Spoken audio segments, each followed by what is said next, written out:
Good afternoon, everybody. How we doing? Great to see you. Nothing like a little boogie woogie in the afternoon, huh?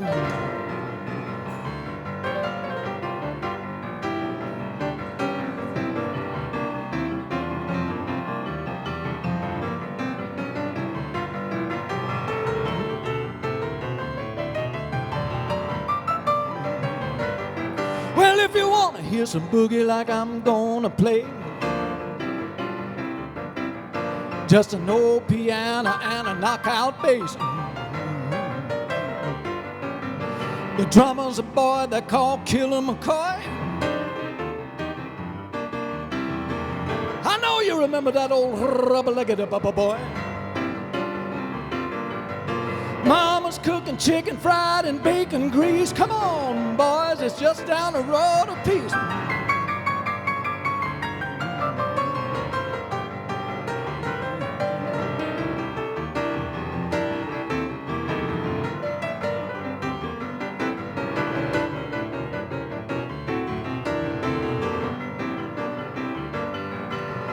I know a place you can get your kicks, and it's open every night about 12 to 6. You wanna hear some boogie, you can get your fill. Yeah, you can try steam like an old steam drill. Come on along, you can lose your lead down the road, down the road, down the road a piece. Hey!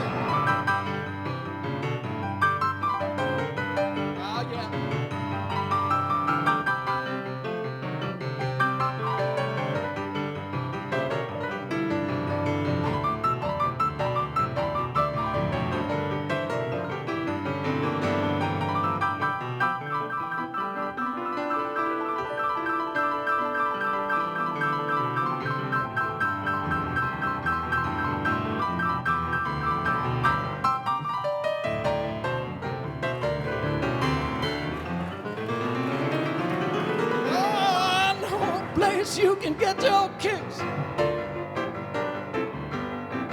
and it's open every night about 12 to 6. You wanna hear some boogie, you can sure get your fill.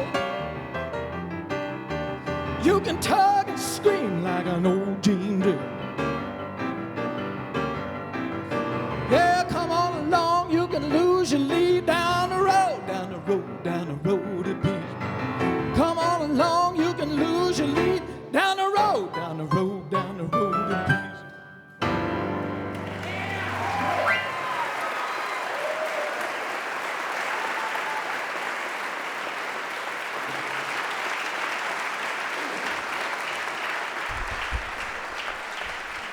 Thanks, guys. Thank you so much. Everybody's looking good today. You feeling good? All right. Well, it's wonderful to be here, and truly an honor to be able to come here and share some thoughts at this very important and wonderful conference, the TEDx here in Atlanta. I guess as you guys know, I am a musician by trade. I'd like to tell you a little story about that, how I came to play the piano, and that is that I learned from listening to my mother. Now, Mom was not a teacher or professional or anything, but she played for family enjoyment. Now, I was the baby of the family, older brother and sister. So when I was, 5, 6 years old, oftentimes it was just me and Mom in the house. Older brother and sister in school, Dad out working.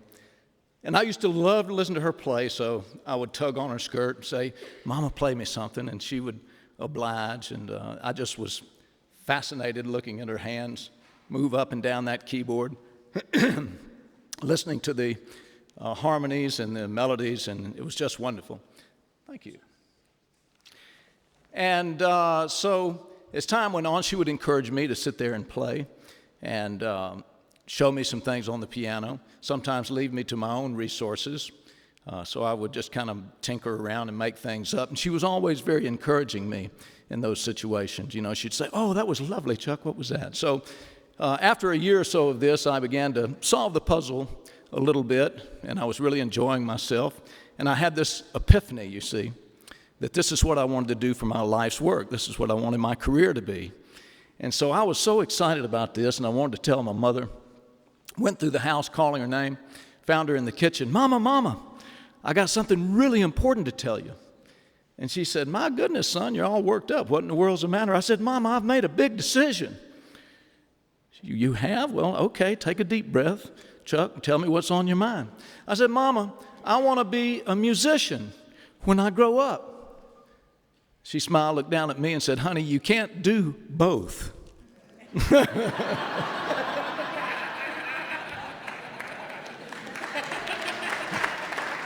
Ain't that the truth? Mama was right. I'm still struggling with that two-word phrase, responsible adult. Not sure about that. You know the difference between a musician and a municipal bond? Municipal bond eventually matures and makes money.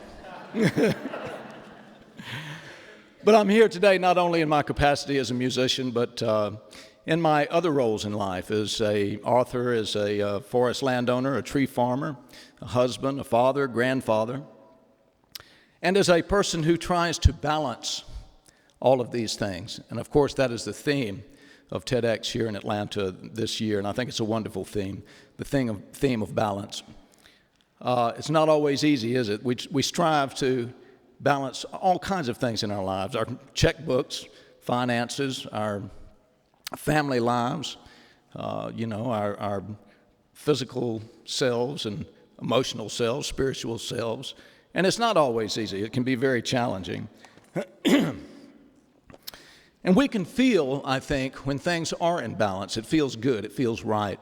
You know, it's like the athlete that has a balanced swing that results in that home run, or a balanced pitch that results in that strikeout, or a world record javelin throw, or world record discus throw, whatever it might be. For me, it's in the music. When the band is playing as one, and yin and yang are in harmony, and that's a nice place to be. And I think it's the same in life, that we strive to keep our lives in balance. And we know when it is, and we know when it isn't. When things are off kilter, we can certainly feel it. When the spinning top is a little bit out of round, when that house of cards is about to fall, when one of those balls that we're juggling is about to drop. And so I think we all strive in our lives to find that place when it does all line up, it is in balance, and we feel a certain evenness within ourselves. And we certainly want a world that is in balance. You know, we've all seen in our lifetimes incredible pressures on our environment here in this country and all over the planet. And I think it's so critical now that we look at how we're going to balance the growth, the inevitable growth that we're going to have with the needs of our environment, and to have a healthy environment. The fact is that we have some 310 million people in this country at present. Predictions are by 2040 or before we'll reach 400 million. And this constitutes a huge amount of pressure on our resources, on our natural lands, and on our environment. And you know, that figure means that there's some 3 million people each and every year, 3 million more people on our shores, 3 million people year after year after year, between the birth rates and immigration rates. And again, that's a lot of pressure on us. They all have to have a place to live, a place to work, places to do business, places to shop, to ride and park their vehicles. And they also have to have places for recreation, green spaces, clean air, clean water, healthy environment. And the bottom line is that with the current population we have and with the challenges that we are to come, I think this is just a very, very critical time in our country and on our planet. We have to do the best we can to balance those things.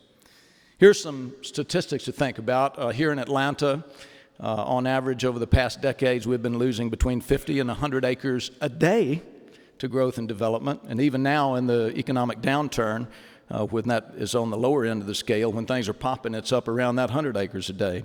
That's a lot of land to lose.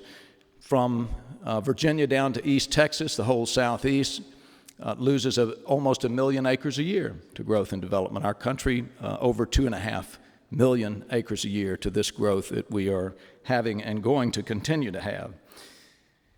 At present, we have over 4.5 million miles of paved and unpaved roads, streets, and highways in our country. Some 260 million plus vehicles that ride those roads, 87,000 planes in our skies every day, 276 cities with over 100,000 in population. And these numbers are just our own country. You know, when you think about this on a global scale, it's even more daunting.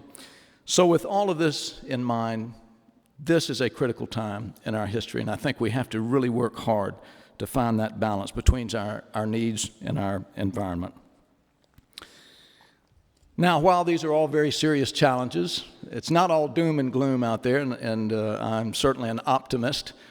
So I think there are some things that we can look at that provide us great examples of how we can deal with this growth. Right here in Atlanta, some of you may be familiar with the community of Serenbe.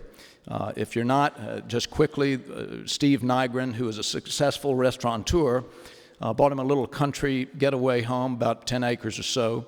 This is only, by the way, 35 miles southwest of Atlanta. And he began to spend time there, loved it, started spending more time, bought a little more land, wound up with about 50 acres. One day, he and his daughter are out jogging. Lo and behold, here's the bulldozers. Oh, man, you know, it's about to get a little different around here. And he realized that he couldn't stop it, but he thought, well, maybe I can guide it. So he did a remarkable thing. He started knocking on his neighbors' doors. He started holding town and community meetings, came up with an idea, and within a year and a half or so, had acquired over 1,000 acres of land with a 70-30 ethic, 70% natural lands, 30% development. And all the development was very carefully and thoughtfully done. All the homes are Earthcraft standard homes, well insulated, low energy. All the yards are low maintenance lawns, no fertilizers and anything. There's a community organic garden that feeds or services 3 restaurants in the community, as well as a big farmer's market on the weekend. Miles and miles of hiking trails, biking trails that provide exercise opportunities, an equestrian center, an inn so others can come and see this and stay at Serenbe. I think Serenbe is a marvelous example of brilliant community design, and if we use these examples across our country, we can do so much better. Others, even here in Atlanta, Glenwood Park, that some of you are familiar with, that Charles Brewer put together, has won several awards. Peachtree City is a pretty good example of smart growth.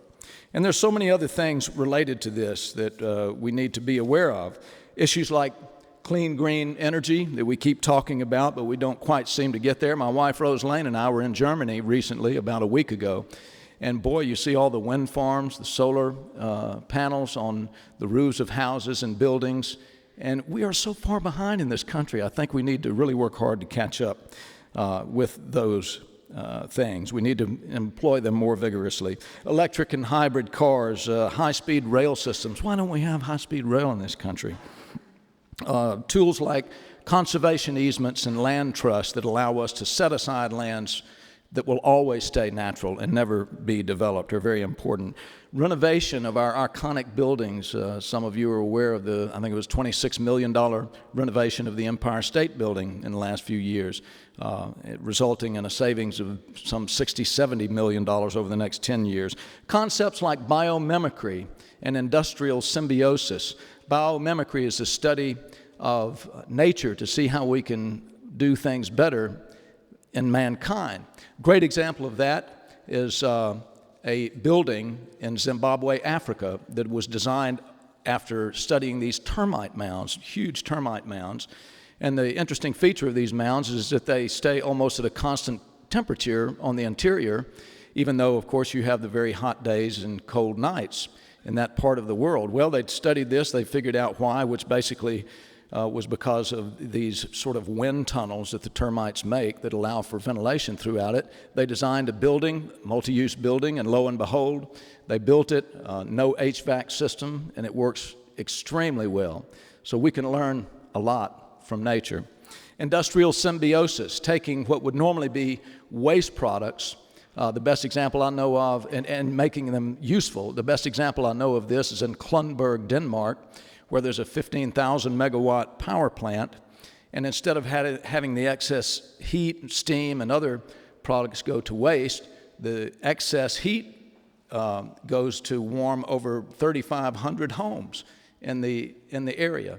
The excess steam is bought by Novo Nordisk, the pharmaceutical company.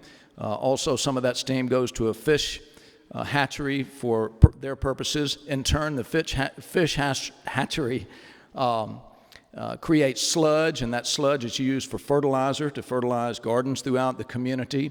The fly ash and clinker, which are waste products from that operation, go to a company that makes concrete and asphalt. And so you have this symbiosis of usage of what would normally be waste products. And I think we need to be doing a lot more of that all over the world, but especially in this country.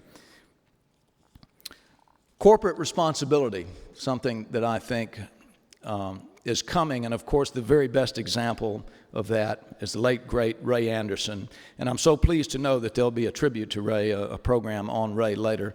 I know that all of you know who he was, CEO of Interface Carpet Company, one of the largest carpet companies in the world. He had an epiphany that his company was creating a huge carbon footprint. He made a promise to himself and to his company that he would make that at some point in time a zero carbon footprint. And I was honored to know and work with Ray for a little bit. I was on the board of the Georgia Conservancy when Ray was chairman of that conservancy, and he was such a great leader and set such an incredible example. 2 marvelous books, Mid-Course Correction and Confessions of a Radical Industrialist, I think. And so he stands as a beacon for all of our CEOs and companies around the world. If they were all like Ray Anderson, we'd be a lot better off. There's no doubt about that. And one of the things that Ray found in his journey was that he actually improved his bottom line by employing these greener approaches to his company. And I think it's, as former President Bill Clinton once said, we'll never conquer climate change until it becomes good business to do so. And so we need to make sure that our entrepreneurs and our businesses find ways to do good while doing well. There's a lot more we could talk about, but I think you guys get the picture. And I'd just like to leave you all with this thought. You know, old sayings was kind of a big deal growing up in my house. Stitch in time saves 9, and you make your own luck, and those kind of things. One that my dad used to say was, there's an art to everything. And man, how true that is. I don't care if you're a doctor, a lawyer, a school teacher, a bulldozer driver, a truck driver, whatever you do in life, there's an art to it. And what fascinates me about the art of environmentalism is that the canvas we have to perform our art is the landscape of our own backyards, the landscape of our communities, of our cities, towns, of states in this great country, indeed, the planet. This is our canvas. And so I would say let us be very careful how we mix the colors in our palette, how we put the brush strokes on that canvas, because whatever we paint is going to be something that we look at for a long time and something that we're all responsible for. And I have no doubt that all of us here in this room that care about our environment want that painting to be nothing less than a masterpiece, a world in balance. Thank you.